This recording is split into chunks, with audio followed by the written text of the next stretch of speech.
please like and subscribe my channel. Neelkanth 4 मा पैदल हिँडिरहेको छु। तपाईको यो मन्दिर छ, यो सानो भैरवी मन्दिर भन्दो रहेछ यसलाई।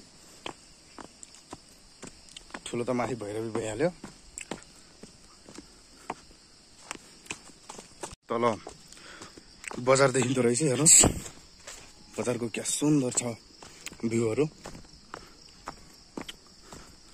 डाँडा भइहाल्यो।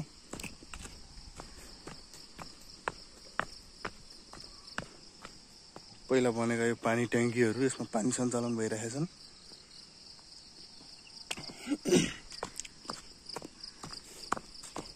माई फर्स्ट ब्लग हो सरकार यो। लाई सबैले माया र सपोर्ट गरिदिनु होला। दादिङ बेसी को भ्यू यस्तो छ, लागेन होला।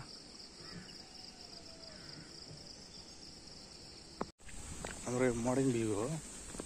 रातभरि पानी परेको थियो, पानी परेपछि चाहिँ यस्तो देखिएका छन्। दादिङ बजार यस्तो देखिएको छ।